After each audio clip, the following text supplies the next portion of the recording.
Today, we will be discussing the spell Conjure Celestial. The casting time for this spell is 1 action. The range at which you can cast the spell is 90 feet. The components required to cast the spell are verbal, which means you speak the spell, and somatic, which means you use hand gestures to cast the spell. The duration of this spell is concentration up to 10 minutes. You conjure a spirit from the upper planes, which manifests as a 10-foot wide, 40-foot high cylinder of light.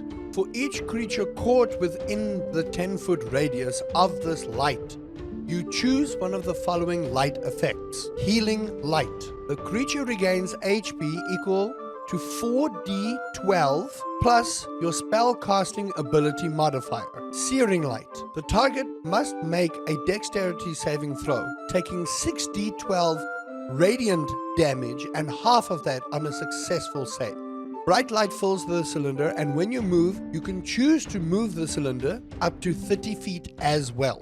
Whenever the cylinder moves within the space of a creature, you can choose one of the 2 lights for it to bathe it on. The healing and damage increases by 1d12 per spell level cast above level 7. Now this is a pretty particular spell for clerics and can be very clutch in healing some of your party members in the tide of battle, and quite possibly doing a lot of radiant damage should you be rolling really well and they failed their dexterity saving throw.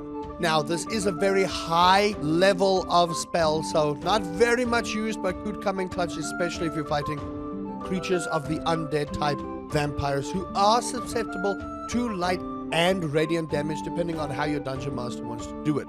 To all those clerics out there, how would you use this to your advantage?